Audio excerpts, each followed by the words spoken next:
2022 आने वाले समय में जो चुनाव होने जा रहा है, मुझे पूरा भरोसा है कि एक बार फिर जनता समाजवादी पार्टी को सत्ता में लाने के लिए मदद करेगी। क्योंकि आज जो काम जनता के काम आ रहे हैं वो समाजवादियों के काम हैं।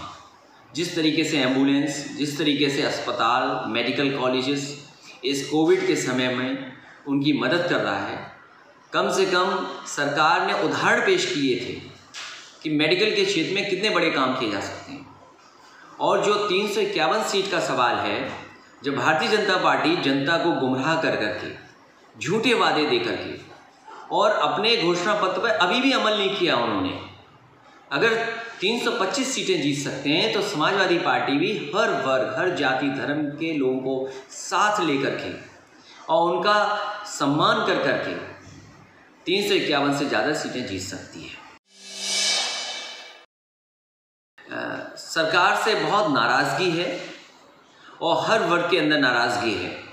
आज उत्तर प्रदेश का किसान, खासकर गन्ना पैदा करने वाला, इंतज़ार कर रहा है कि कब उसका भुगतान होगा। 15,000 करोड़ से ज़्यादा आज बकाया है, चाहे वो प्राइवेट चीनी मिलें हों चाहे सरकारी। 15,000 करोड़ का रुपया बकाया है। इसी तरह जो फसलें पैदा हुई बुंदेलखंड में, किसी की कीमत सरकार नहीं दे पाई। घंटों रात रात किसानों को लाइन में लगा रहना पड़ा और बिचौलियों ने पैसा ले लिया, तब जाकर के थोड़ा बहुत उन्हें कीमत मिल पाई है।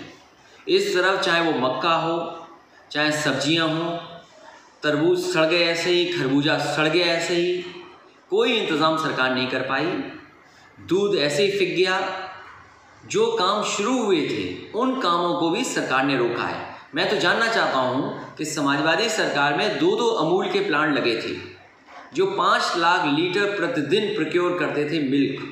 तमाम अमूल के प्रोडक्ट्स बन रहे हैं, एक लखनऊ में, एक कानपुर देहात में। वहीं एक मदर डेयरी का बड़ा प्लांट लगा था इटावा में। मैं जानना चाहता हूँ सरकार ने डेयरी प्रोडक्ट्स या डेयरी को काम को बढ़ाने के लिए या दूध से जुड़े हुए किसानों के लिए क्या मदद की है। इसी तरह सब्जियां बर्बाद हो गई, फल बर्बाद हो गए, न धान की कीमत मिली, न गेहूं की कीमत मिली और गन्ना किसान का तो बकाया है ही 15,000 करोड़ से ज़्यादा।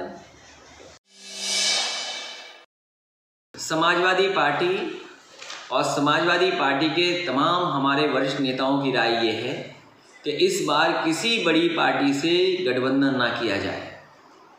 जो सेकुलर पार्टियां हों, जो सेकुलर विचारधारा के रास्ते पे चलना पसंद करती हों, उन छोटे दलों को साथ लेकर के समाजवादी पार्टी आने वाले समय में उत्तर प्रदेश में काम करेगी।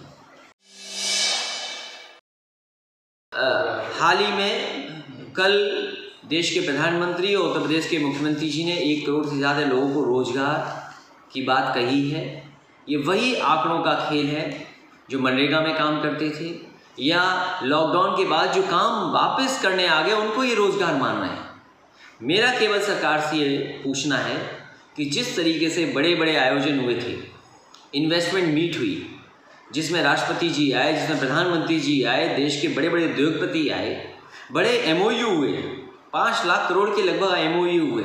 मैं जानना चाहता हूँ कि किन बैंकों ने सपोर्ट किया है इन्वेस्टमेंट, कितने ज़मीन पर कारखाने लगे हैं या कितने ज़मीन पर उद्योग लगना शुरू हो गए हैं। और इसी तरह के डिफेंस का एक बहुत बड़ा आयोजन हुआ था। डिफेंस एक्सपो के नाम पर बड़े बड़े यहाँ पर उद्योगपति बुलाए गए थे, अंतर्राष्ट्रीय स्तर के लोग आए थे।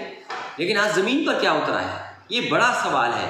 इसलिए क्योंकि ज़मीन पर कुछ नहीं उतरा है, इसीलिए मजदूरी का कह रहे हैं कि हमने रोज़गार दे दिए हैं। अभी सवाल नौजवानों का नहीं आया है।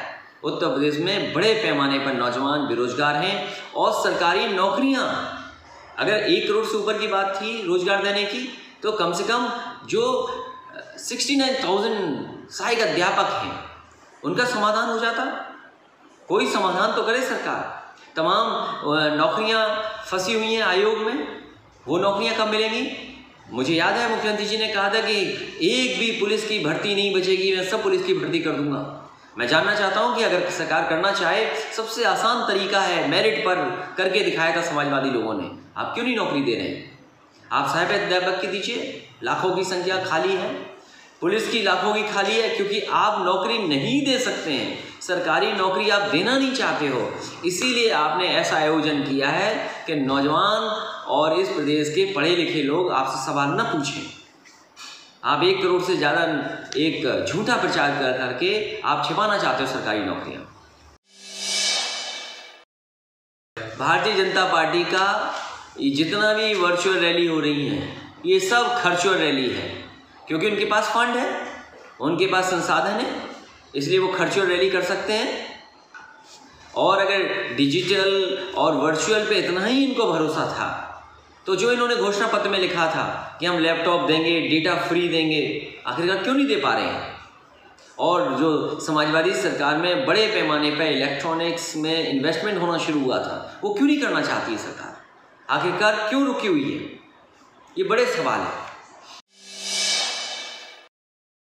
सुप्रीम कोर्ट के फैसले को सबने माना है, और जो सुप्रीम कोर्ट ने फैसला दिया कि मंदिर बनना चाहिए, मैं समझता हूँ पूरे भारत के लोगों ने उसका स्वागत किया है।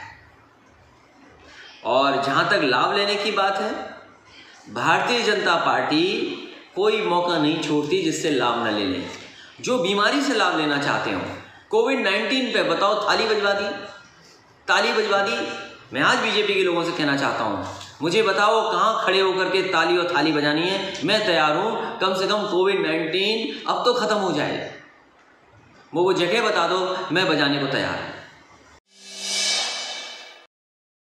चीन के सवाल पर समाजवादियों का बिल्कुल साफ रहा है। समाजवादियों ने, चाहे डॉक्टर राम मनोहर लोहिया जी रहे हों, नेताजी और जॉर्ज फर्नांडिस भी एक बार को, उन्होंने सब ने माना कि चीन जैसा देश धोखा दे सकता है, और उसने धोखा दिया है पहले भी। समाजवादी पार्टी का मानना है कि चीन से सावधान होकर के एक लॉन्ग टर्म स्ट्रेटजी बननी चाहिए। और जो हाल में हमारे जवान शहीद हुए हैं, और क्या हमारी ज़मीन छिनी है कि नहीं छिनी है, इस देश के 130 करोड़ से ज़्यादा लोग सच्चाई जानना चाहते हैं। भारतीय जनता पार्टी केवल चीन के सवाल पर सच्चाई जनता को बता दे। डाउनलोड करें अमर उजाला ऐप और पाएं खबरें लगातार। अगर आप ये वीडियो YouTube पर देख रहे हैं तो हमारे चैनल को सब्सक्राइब करें और बेल आइकन को दबाना ना भूलें। अगर आप Facebook पर ये वीडियो देख रहे हैं तो हमारे पेज को लाइक करें।